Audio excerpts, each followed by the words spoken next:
अपन ने last class में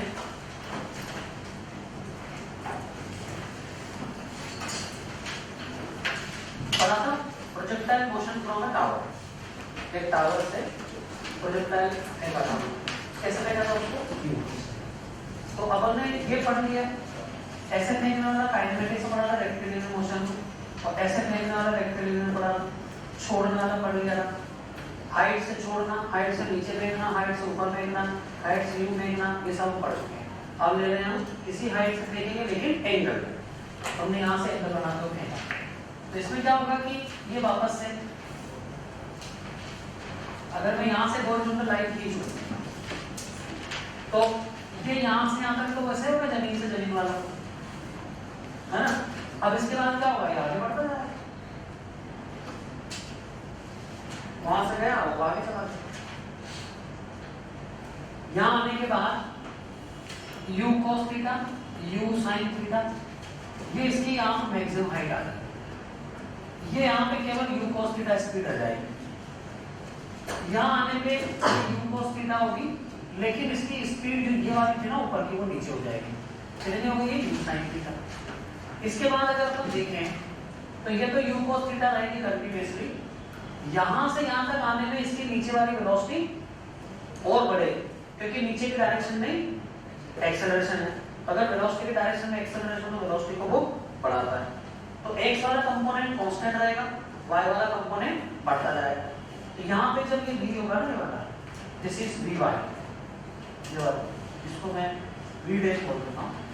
ये तो v रिजल्टेंट है और इसको v ले लेता हूँ। This is greater than u sin, u sin theta से बड़ा होगा। क्यों? क्योंकि नीचे आ, नीचे उसकी स्पीड ज्यादा। ये समझ में आ गया सबको, इस तरह से जाएगा। यहाँ से तक तो अपना ऑलरेडी पढ़ा हुआ है, उसी में आगे कंटिन्यू कर जाएगा। ये वो खड्डे में जाने वाली बात हो गई इस तरह से, है ना। वहां वाले आदमी को खड्डा ही और भी नीचे जा रहा है। तो मान लीजिए ये पॉइंट है ए, ये पॉइंट है बी, ये है सी, ये डी, ये ई है। तो इसका जो ए से लेकर के ई तक का पूरा रास्ता है, यहाँ से यहाँ तक का, यहाँ से यहाँ तक की डिस्टेंस को रेंज कह सकते हैं कि भाई जिस टावर पे चढ़ के हमने फेंका, उस टावर का जो बॉटम पॉइंट है, वहां से कितनी दूर जाके ये गिरा है। तो एक तो इसका टाइम ऑफ फ्लाइट ले लेते हैं, टोटल टाइम ऑफ फ्लाइट क्या है, टाइम ऑफ फ्लाइट निकालना है, और इसके अलावा आर निकालना है और मैक्सिमम हाइट निकालनी है। तो टाइम ऑफ फ्लाइट निकालने में सबसे आसान तो वैसे इसकी मैक्सिमम हाइट बताना है। मैक्सिमम हाइट फ्रॉम ग्राउंड, इसका आंसर आ गया h plus u sin theta का स्क्वायर अपॉन 2g। यहाँ क्या समझ में आ गया, h तो यहाँ से है और यहाँ से यहाँ तक की जो मैक्सिमम हाइट आएगी वो u sin थीटा का स्क्वायर बाई 2g आ जाएगा, ये मैक्सिमम आएगा। देन टाइम, टाइम के लिए हम इक्वेशन बनाएंगे, apply second equation from A to E in Y direction.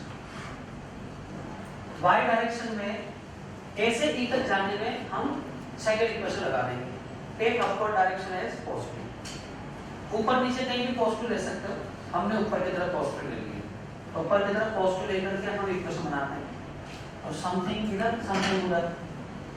मैं चाहता हूं तुम लोग लिखो equation in terms of variable parameters।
Equation आएगी minus h equal to u sine theta T,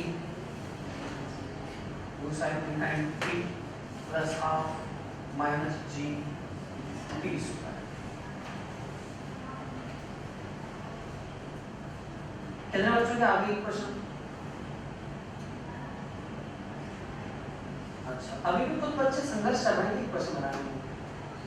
यहाँ से यहाँ तक जाने में माइनस एच डिस्प्लेसमेंट है वर्टिकल में, माइनस एच वर्टिकल में ऊपर की तरफ you sine theta cross, vertical में एक्सेलरेशन नीचे की तरफ है माइनस जी, तो एस बराबर U T plus half H square. इसमें केवल टी अननोन है जो अपन सोल्व कर सकते हैं। ये कोई रटने के लिए नहीं, सब समझनी है।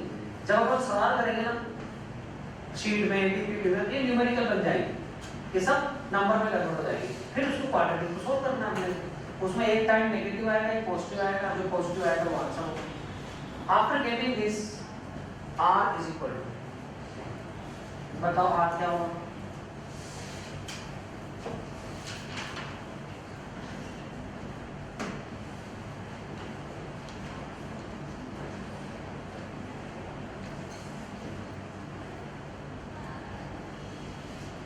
बताओ what is r?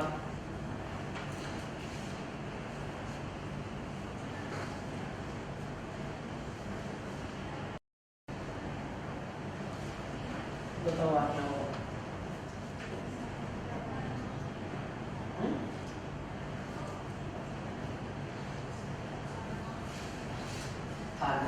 कौन बताना चाहता है? Correct, r is u cos theta into t। क्या है r? क्या चीज है? यहाँ से लेके यहाँ तक जाने में, यहाँ से यहाँ तक जाने में r क्या है? What is this r? Horizontal displacement, है नहीं? हॉरिजॉन्टल डिस्प्लेसमेंट यहाँ से यहाँ गया ना, ये इसका एक्चुअल रास्ता है, ये इसका टोटल डिस्प्लेसमेंट है। इसको वर्टिकल, इसको हॉरिजॉन्टल, ऐसा बोलते हैं। ये पहचान करना सीखना है ना अपने को कि भाई ये हॉरिजॉन्टल में है, ये वर्टिकल में है। प्रोजेक्टाइल मोशन में हॉरिजॉन्टल और वर्टिकल डायरेक्शन बहुत इंपॉर्टेंट है। हॉरिजॉन्टल वर्टिकल क्या इंपॉर्टेंस है इसमें? खास बात क्या है हॉरिजॉन्टल की? खास बात क्या है बताओ? हॉरिजॉन्टल में स्पीड कांस्टेंट, वेलोसिटी कांस्टेंट है। बिल्कुल सही। और वर्टिकल में? वर्टिकल में एक्सेलरेशन नीचे की तरफ होता है। ये खास बात है, इसलिए तुमको हॉरिजॉन्टल वर्टिकल में सोचना चाहिए, चले गई से भी। तो यहाँ से तक है, बढ़ जाओ। यहाँ से यहाँ तक जाने में अगर मैं इसमें इसको x एक्सिस कह दूं, इसको y एक्सिस कह दूं, तो मैं कह सकता हूँ जब ये यहाँ से यहाँ तक गया पूरे टाइम इसकी x डायरेक्शन वेलोसिटी कांस्टेंट रहेगी। ये r is nothing but displacement in the x direction. इस वाले पॉइंट का x कोऑर्डिनेट 0, इस वाले पॉइंट का x कोऑर्डिनेट r, 0 से r पे गया। तो ये हो गया q cos theta into t। निकाल चुके हो उसमें, इसमें ना तो ये रेंज निकल गई, ये मैक्सिमम हाइट निकल गई, ये इससे टाइम निकल गया। कुछ भी चीज लानी हो, इक्वेशन चाहिए तुमको, x और y में रिलेशन चाहिए। मान लीजिए ये ओरिजिन है, ये वाला, तो किसी भी टाइम पे y कोऑर्डिनेट इक्वेशन, सपोज इसको ओरिजिन ले लेता हूं, ये o है, तो x हो जाएगा u cos theta into time, y हो जाएगा u sin theta into t minus half g t square. ये y कोऑर्डिनेट हो, किसी भी टाइम को y कोऑर्डिनेट लिखना है तो ये 0 0 है, 0 0 से y, तो y क्या होता है? y डायरेक्शन डिस्प्लेसमेंट बराबर u sin theta t minus half g t square.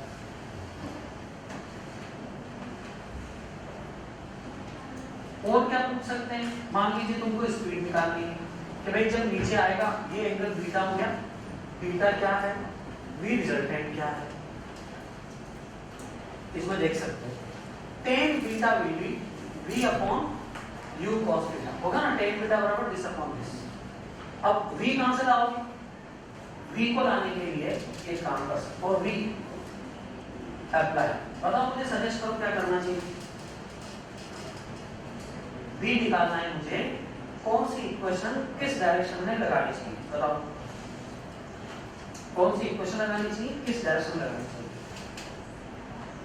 First equation correct, कौन सा डायरेक्शन लगानी चाहिए? नहीं, कौन सी डायरेक्शन का मतलब मेरा x में लगाएं, y में लगाएं, y में लगाएं, बिल्कुल सही है। अब बताओ इधर क्या आएगा, इधर क्या आएगा? कहां से कहां तक लगाएंगे?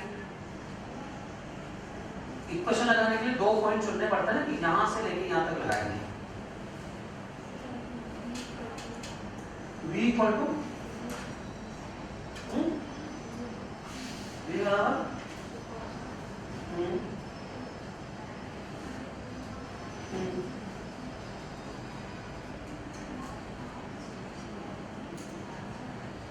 u cos theta plus g। ये क्या है?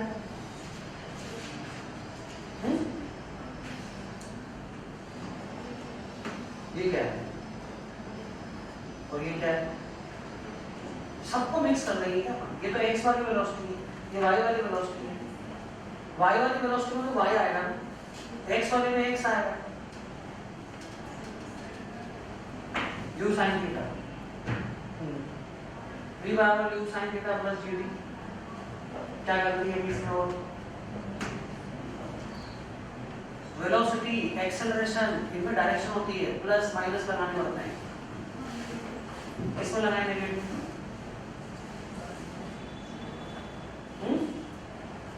इसमें लगाए, इसमें क्यों नहीं लगाए, उसमें क्यों लगाए?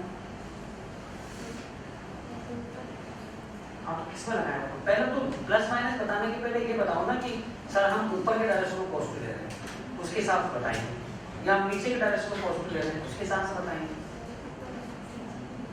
ऊपर लेंगे तो यहाँ माइनस आएगा। अब वो भी इक्वेशन अपनी, क्या इसमें माइनस नहीं आएगा? ये ना ये नीचे की तरफ बढ़ जाओ। इतनी सिंपल इक्वेशन है, उसमें अपन को यही ध्यान रखना है कि भाई जब मैं y में लगा रहा हूँ तो y वाली चीजें आनी चाहिए, अगर मैं x में लगा रहा हूँ तो केवल x वाली चीजें आनी चाहिए, प्लस माइनस का ध्यान रखना है। तो minus v equal to u sin theta minus g. क्या अननोन है इसके अंदर? केवल v अननोन, निकल जाएगा इससे।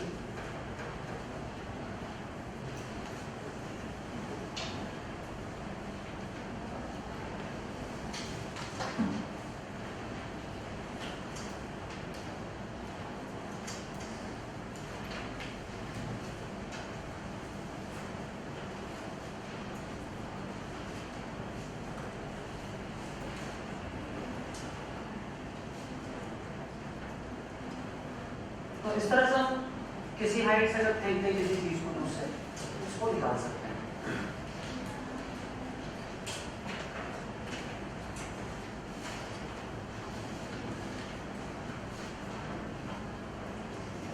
देखो इस चैप्टर का है ना एंड तो पहली क्लास में 10 मिनट के अंदर हो जाता है, वैसे देखा जाए। आप तो केवल लग रहा है बस आप लोग मेहनत कर रहे हैं और कुछ नहीं। कंसेप्चुअल चीज पहले 10 मिनट के अंदर समाप्त हो जाती है। और कंसेप्चुअल चीज क्या है? Break the motion in 2 parts x and y। Think in terms of x and y। x में अलग से इक्वेशन बनाओ, y में अलग से इक्वेशन बनाओ। यही इस चैप्टर की मूल बात है। अब चाहे तुम इसके 100 सवाल करो, चाहे 50 करो, चाहे 200 करो, चाहे 10 करो, कितने करो, most fundamental thing is this, apply equations. कौन सी? वो जो 3 इक्वेशन हमने सीखी है, उन्हीं 3 इक्वेशनों में से कोई ना कोई इक्वेशन किसी न किसी डायरेक्शन में लगाना।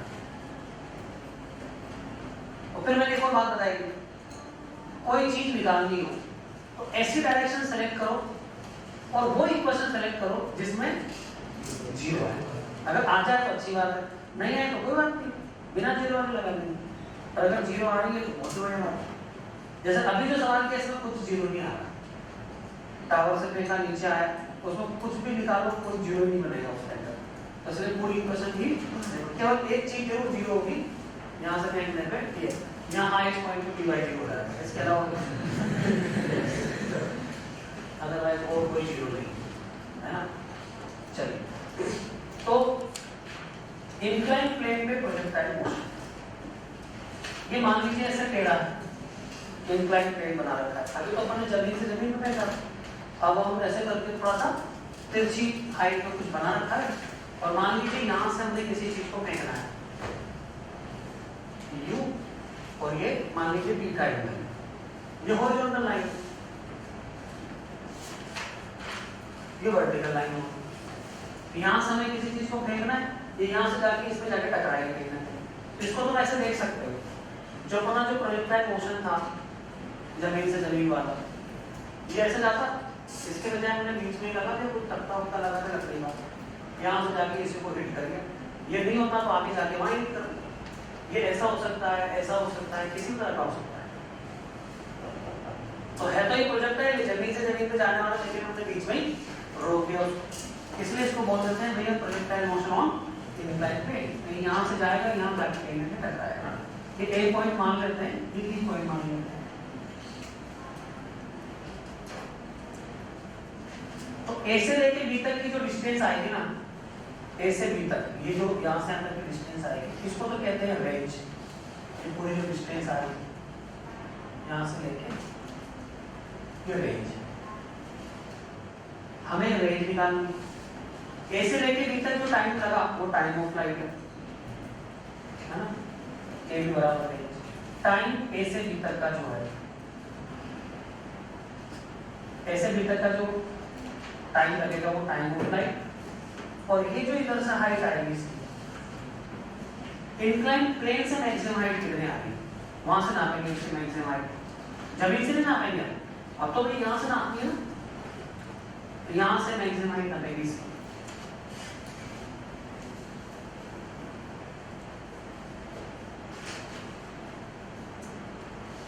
अब इसमें मुझे आर भी निकालना है, मैक्सिमम हाइट भी निकालना है, टाइम ऑफ फ्लाइट भी निकालना है। ये सब निकालने के लिए इक्वेशन बनानी पड़ेगी। इक्वेशन बनाने के लिए एक्स वाई सोचना पड़ेगा। अब एक्स वाई किधर सोचे, इधर एक्स ले लें, इधर वाई ले लें, या कुछ और एक्स वाई बनाए। तो एक्स वाई बनाने के लिए हमें ऐसा एक्स वाई डायरेक्शन बनाना चाहिए जिसमें कुछ ना कुछ जीरो मिले। ए से बी तक जाने में कुछ ना कुछ चीज जीरो आनी चाहिए, या तो रास्ते में आनी चाहिए, ए से बी तक पहुंचने में आनी चाहिए। सोचो जरा, किधर की तरफ क्या माने कि कुछ ना कुछ जीरो आ जाए। कौन बताना चाहता है? भीड़ में नहीं, अकेले बताओ। भीड़ में तो पता ही लगता है कौन बोल रहा है, क्या बोल रहा है। बताना चाहता हूँ, बताओ। ए बी की तरफ एक्स एक्सिस मानना है, ए बी की तरफ एक्स मानने में क्या फायदा होगा? तो फिर वही वाला कंडीशन हो जाएगा, जब हम जमीन पर जिस तरह प्रोजेक्टाइल करते हैं उसी तरह इंक्लाइंड प्लेन क्या जीरो होगी ये बताओ। सर कोई सवाल तो ऐसे लाइन लिखने से सवाल होगा ना? सर वाई वाई वाई में और करेक्ट बोलो। डिस्प्लेसमेंट की वाई। हाँ, ये करेक्ट बोला कि जब ए से बी को अगर एक्स एक्सिस मान लेंगे तो ए से बी तक जाने में वाई डायरेक्शन वाला डिस्प्लेसमेंट जीरो हो जाएगा, मुझे उससे फायदा हो जाएगा। और ऐसे कर सकते हैं, ए से बी को जोड़ने वाली जो लाइन है इसको तो मैंने एक्स एक्सिस बोल दिया। अब एक्स बोल दिया तो वाई अपने आप बच गया, क्योंकि वाई किधर होता है, उसके परपेंडिकुलर होता है। बस ये हो गया वाई। अब दिखना ना साफ साफ, ए से बी पे जाने में इसका वाई डायरेक्शन में डिस्प्लेसमेंट जीरो, क्योंकि ए का एक्स कोऑर्डिनेट है जीरो, वाई कोऑर्डिनेट है जीरो, बी का एक्स कोऑर्डिनेट है आर और वाई कोऑर्डिनेट है एक्स एक्सिस पे ना, दोनों पॉइंट एक्स एक्सिस पे होंगे, तो वाई कोऑर्डिनेट का डिफरेंस जीरो हो गया। अब इससे मुझे टाइम निकल जाएगा। तो ए से बी तक जाने में अप्लाई कौन सी इक्वेशन और कौन सी डायरेक्शन? ए से बी तक जाने में डिस्प्लेसमेंट जीरो हुआ, इसका फायदा कौन सी इक्वेशन में उठाना पड़ेगा? Second equation. किधर? Yes, apply second equation in Y direction. A से बी तक जाने में सेकेंड इक्वेशन लगाओ, वाई में लगाओ। तो अपने पास है एस बराबर यूटी प्लस आर के टी स्क्वायर। एस की जगह क्या आएगा? बराबर यूटी। यू क्या आएगा? वाई डायरेक्शन में यू क्या है initially? You sine theta into beta, you sign beta into T plus half. अब वाई डायरेक्शन में एक्सेलरेशन कितना है? जीरो। अब अपने को उस डायरेक्शन में चाहिए होगा एक्सेलरेशन, क्योंकि पार्टिकल का एक्सेलरेशन तो ये है, किसी भी ये चाहे यहाँ हो चाहे यहाँ हो चाहे यहाँ हो, एक्सेलरेशन तो वर्टिकली डाउनवर्ड होता है, तो ये तो एक्सेलरेशन है। और यहाँ बना देता हूँ अलग से, ये है थीटा, ये थीटा है, ये 90 माइनस थीटा है, ये थीटा है, ये अपनी वाई डायरेक्शन है, ये एक्स डायरेक्शन है। अब ये जी, इसका कंपोनेंट इधर भी कर दो, इधर भी कर दो, ये क्या है जी cos थीटा, ये क्या है जी sin थीटा। तो बताओ वाई डायरेक्शन में एक्सेलरेशन कितना होगा?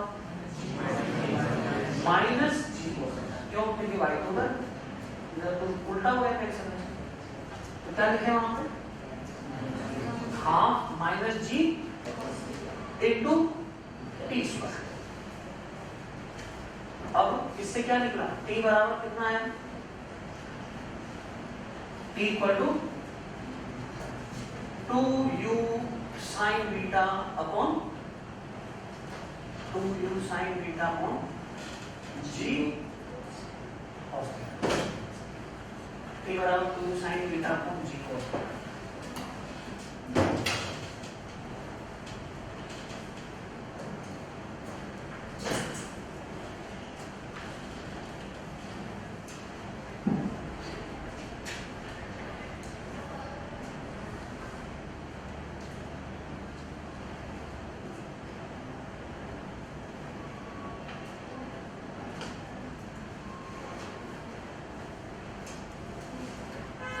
t बराबर 2u sin beta upon g cos theta.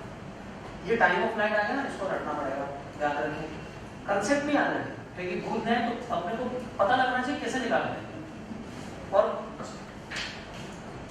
मैंने जैसे भी बोला फंडामेंटल चीज क्या है, वो 3 इक्वेशन है और x और y डायरेक्शन, बस ढंग से बनाओ, सबका आंसर निकालते रहते हैं। याद इसलिए करना पड़ता है ताकि अपना टाइम बचे, यहाँ से क्यों मेहनत करो, सीधे आंसर दूंगा। और इसको याद रखने का और आसान तरीका बताता हूँ, it is equal to 2u by g type का है, 2u अपॉन ky। ये जो फेंका था ना सबसे पहले, ऊपर फेंका था हमने रेक्टेंगुलर मोशन, ऊपर फेंका वापस आया, इसका टाइम ऑफ फ्लाइट क्या होता है? 2u by g। तो 2u की जगह u by, g की जगह ay, तो 2u by g उस तरह से याद रखो, लेकिन u की जगह u by, a की जगह ay करो। ये dy है, ये ay, ये मोड पे लगा रखा है ताकि नेगेटिव पॉजिटिव का जनरेशन ना हो।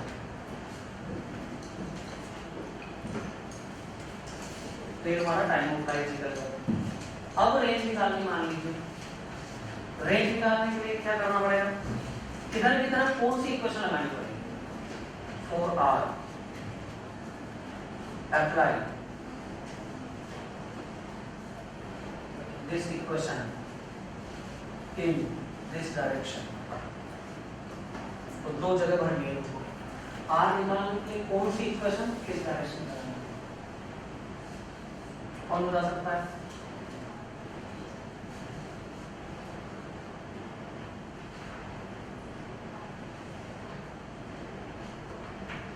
बताओ। सुखदेव बताओ।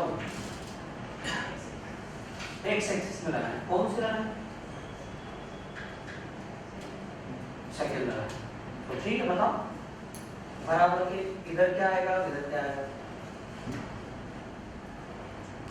कहां से कहां तक लगाएं? 3 चीजें होती है, कौन सी डायरेक्शन में लगाएं, कौन सी इक्वेशन लगाएं, किस पॉइंट से किस पॉइंट तक लगाएं। ऐसे करेक्ट, यहाँ क्या आएगा? करेक्ट। अब आप इधर बताओ,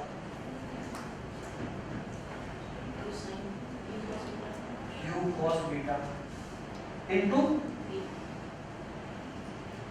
प्लस हाफ,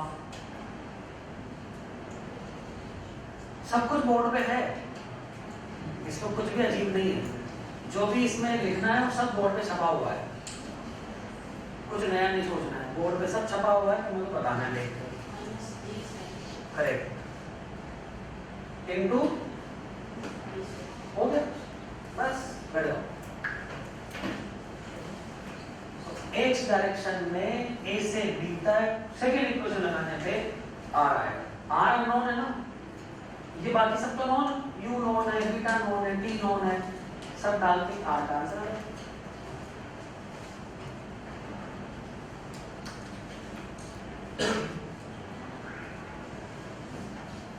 अब मुझे एच निकालना है। फॉर एच, तो एच निकालने के लिए मान लीजिए ये वाला पॉइंट है बी, ये डी पॉइंट है। एच निकालने के लिए कौन सी इक्वेशन किस डायरेक्शन में कहां से कहां तक अप्लाई करेंगे, ये कौन कौन बताना चाहता है? कितने बच्चों को एकदम समझ गया है, एकदम समझ में आ गया कि हाँ ये वाली इक्वेशन लगाने से हो रहा है? एक बच्चे को आया समझ में, एच निकालने के लिए कौन सी इक्वेशन किस डायरेक्शन में कहां से कहां तक और क्यों? चलो क्यों का मत बताना बस। 1 2 3 बच्चों का आया, 4 बच्चों का आया।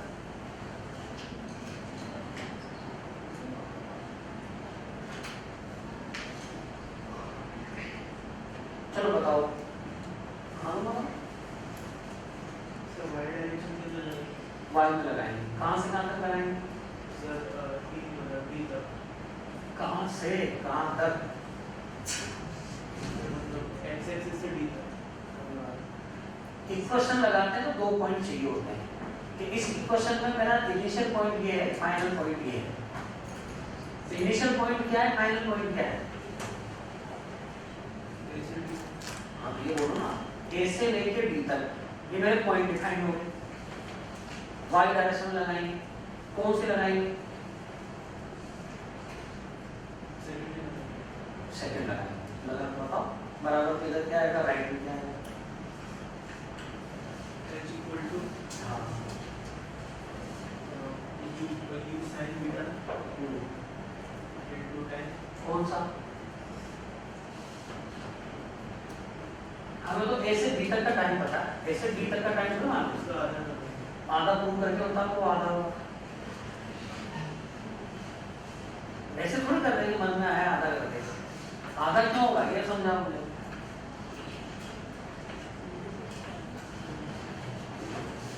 सर मतलब इक्वल टाइम कैसे लगता है एक बार? सर ऊपर से भी मतलब बैठ जाओ, पास में बैठ जाओ। कौन बाहर निकाले? हाँ बताओ बताओ।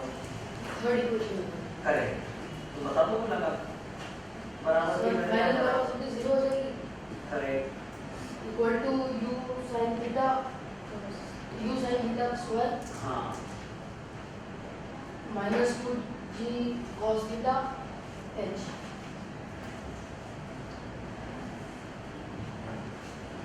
for h apply third equation in y direction from a to b,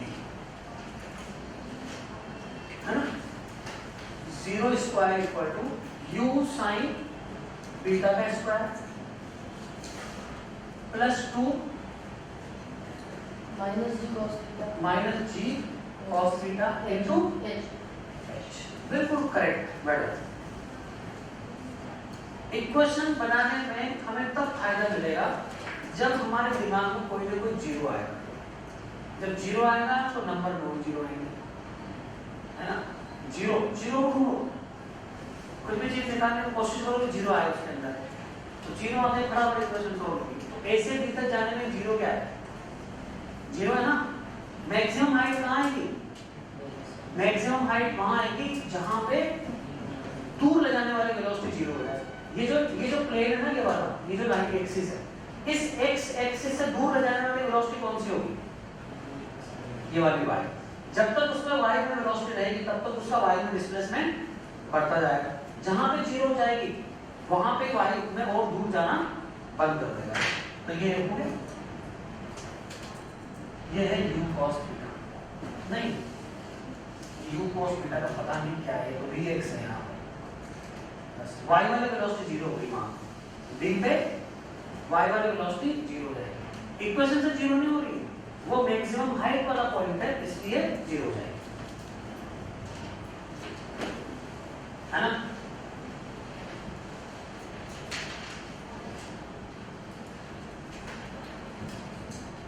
समझ में आ गया सब? मैक्सिमम हाइट आ गई, टाइम आ गया, रेंज आ गई, सब कुछ आ गया। चलो अब इस बारे में डिस्कस करते हैं कि ए से बी तक का टाइम और बी से बी तक का टाइम सेम होगा क्या? इस बारे में चर्चा करते हैं। कि भाई ए से बी तक का टाइम और बी से बी तक का टाइम, इसके बारे में हमको बात करनी है। Time from A to B and time from B to B are equal, greater, laser.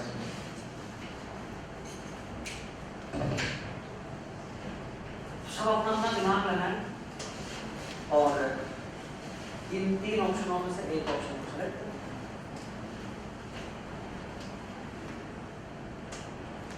तो जिसको भी समझ में आ जाए आप खड़े कर दें।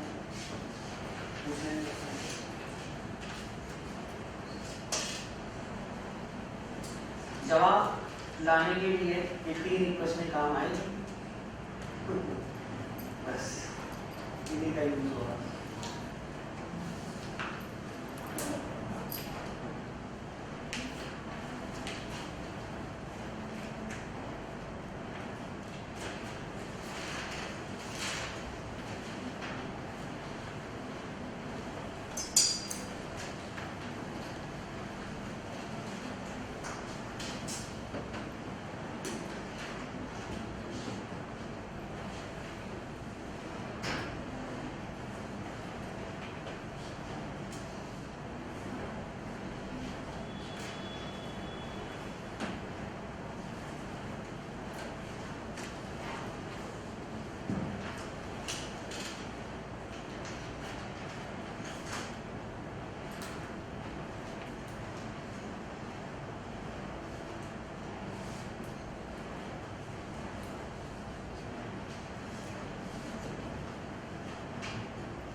स्क्वायर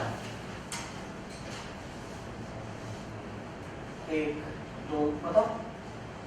हाँ First equation y direction from A to B.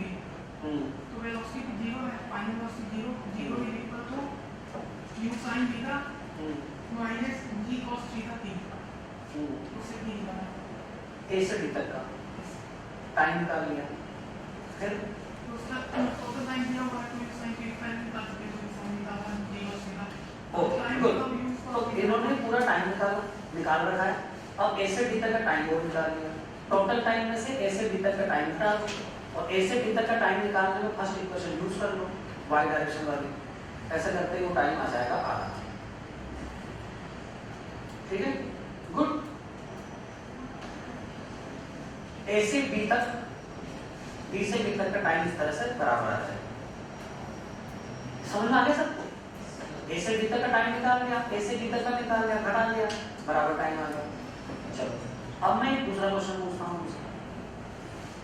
और उस क्वेश्चन का आंसर निकालने में अभी जो हमने आंसर निकाला है कि बराबर टाइम लगता है, इसका यूज भी करना है ना, इंडिपेंडेंटली सोल्व करना है उसको। ठीक है, केवल इक्वेशन लगानी है, दिमाग लगाना है इक्वेशनों में और जो भी यहाँ दिख रहा है उसका यूज करना है। तो बताइए जब ये बी पे जाएगा, ए से बी पे जाएगा,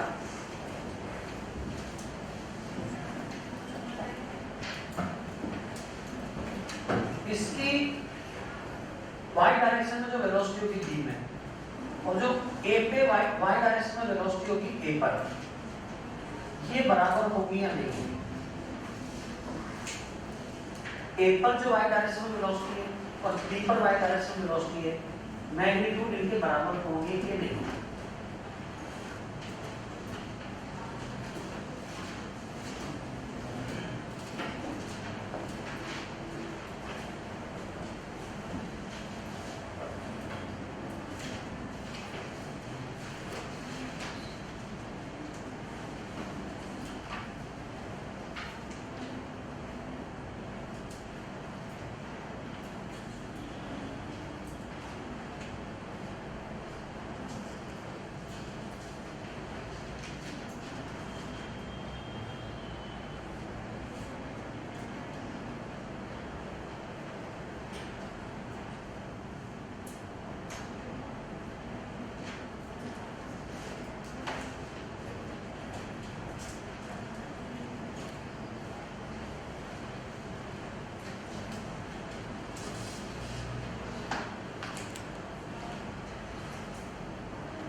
चलो इसको हम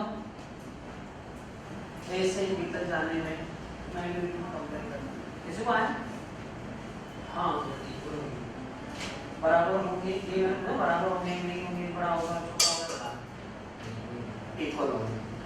और किसी बच्चे का रहा इक्वल आंसर दो बच्चों एक्सप्लेन करो। नीचे बी पॉइंट पर जो नीचे लगे dy स्क्वायर माइनस इनिशियल वाला is equal to displacement d तो 0 हो जाएगा, तो final velocity equal to initial. हमारा एक्सप्लेनेशन क्या है? ये सर एक्सेलरेशन कांस्टेंट है और इतना टाइम में किसी वैल्यू से इसका यूज नहीं करना है टाइम का, बोला ना मैंने ये जो टाइम वाला कंसेप्ट है कि यहाँ से वहाँ तक का वहाँ से वहाँ तक का बराबर टाइम वो यूज नहीं करना, बोला नहीं बोला तो तुम उसी को यूज करते। Correct explanation, correct answer, correct explanation बराबर होगी और बराबर प्राइस होगी। Apply third equation in Y direction. तो जब ये ए से बी तक गया तो कुछ कुछ जीरो हुआ, क्या जीरो हुआ? वाई डायरेक्शन में डिस्प्लेसमेंट जीरो हुआ। अब ए से बी तक जब ए और बी पॉइंट पे वेलोसिटी में रिलेशन लिखूंगा तीसरे नंबर का, तो v स्क्वायर बराबर u स्क्वायर प्लस 2as, उसमें as जीरो तो क्या है ए पर और बी पे v स्क्वायर बराबर u स्क्वायर हो गया। कितना फास्ट हुआ?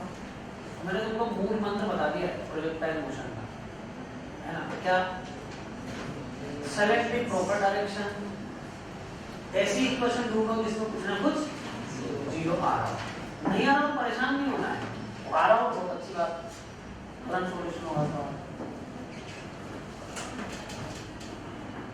तो ए से लेके बी तक, ए पे जितनी वाई डायरेक्शन वेलोसिटी है उतनी बी पर होगी मैग्नीट्यूड, और इसलिए भी हम कह सकते हैं टाइम बराबर लगेगा। इससे भी प्रूव कर सकते हैं टाइम बराबर होगा, क्योंकि ए से बी तक जाने में घटी और बी से बी तक जाने में बढ़ी। ए से बी तक जाने में जितनी घटी बी से बी तक आने में उतनी ही बढ़ गई, और एक्सेलरेशन तो होगा वही, यही है ना, ये तो बदल देना। तो जो बदलने की रेट वही है, चेंज भी वही है, पर टाइम उतना उतना ही लगेगा इसी। ठीक है, ऐसे करके हम रेंज निकाल सकते हैं।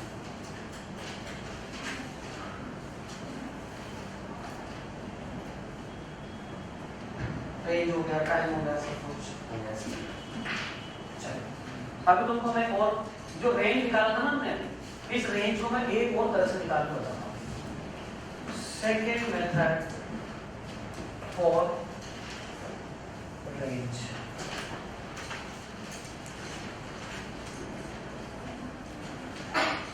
ये करने से पहले एक और बात बता दो मुझे, जब ये ए से बी पे जाएगा तो इसकी x डायरेक्शन में वेलोसिटी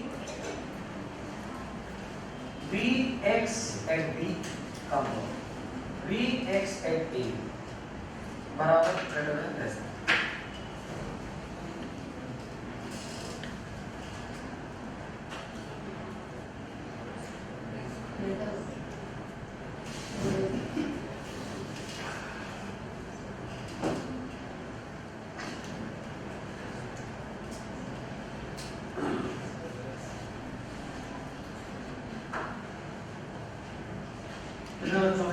पहला, दूसरा, तीसरा,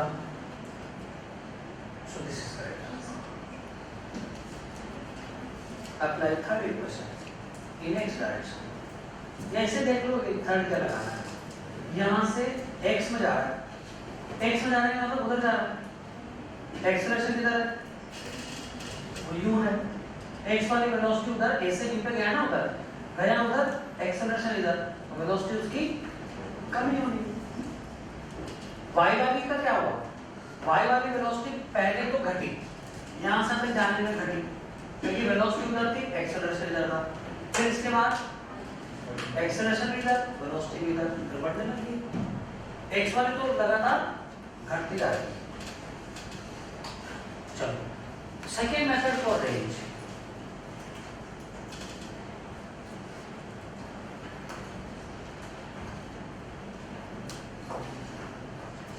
ये A है, ये B है, ये ABD, इसको मैं E ले लेता हूँ। अभी मैंने इधर एक नई डायरेक्शन डिफाइन कर दी, x डैश और ये y डैश, x डैश और y डैश।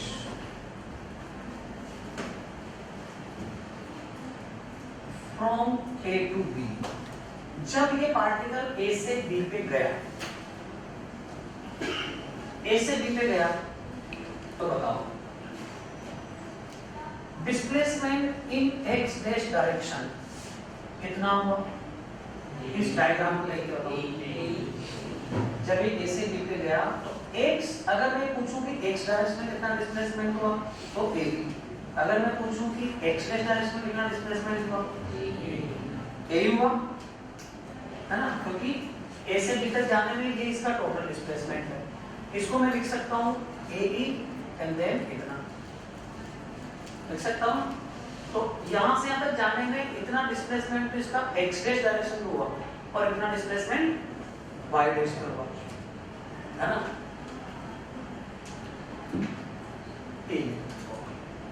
AE बराबर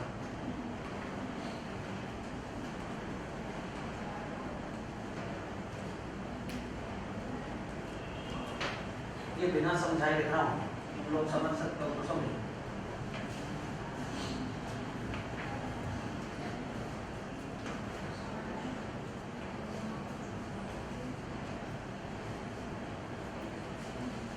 कितने बच्चों को समझ में आ गए? Very good. कौन समझाएगा? इधर इस वाले लाइन में इस समझ में आया, तीनों में से इसको नहीं है, सेकंड लाइन में इसको नहीं है। हाँ बताओ। इसको सिंपली जैसे पहले वाले शुरुआत वाला वीडियो किया था, x डायरेक्शन में ले लेते हैं और x डायरेक्शन में, तो उसमें ये एंगल हो जाएगा बीटा प्लस थीटा, और उसमें ये x का कंपोनेंट तो velocity of x component x dash direction, x dash वाली जो डायरेक्शन है ये हॉरिजॉन्टल डायरेक्शन, हॉरिजॉन्टल डायरेक्शन में वेलोसिटी कांस्टेंट रहती है। अब वो चाहे चले किधर भी, वो यूं करके घूम के जा रहा है, ध्यान दो। As far as this x dash direction is concerned, this x dash direction is a horizontal direction, और horizontal direction में कोई एक्सेलरेशन तो होता नहीं, जो भी इनिशियल वेलोसिटी वो कांस्टेंट ही रहेगी, कांस्टेंट वेलोसिटी टू टाइम का डिस्प्लेसमेंट आएगा।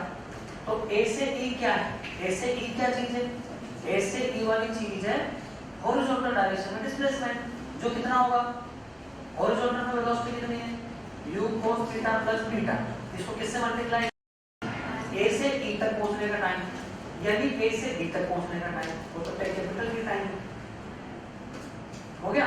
अब रेंज भी आ गई, कहां से आ गई, इसमें कोई टी स्क्वायर वगैरह कुछ नहीं करना पड़ा हमको।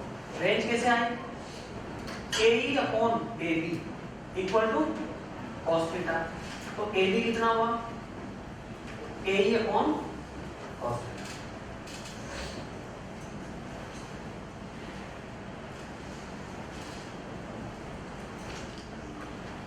ए भी बराबर AE अपॉन cos थीटा, ठीक है?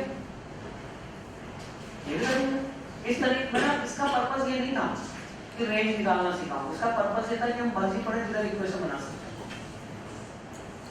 जिधर मर्जी पड़े उधर ले सकते हैं डायरेक्शन है और उस हिसाब से बनाओ,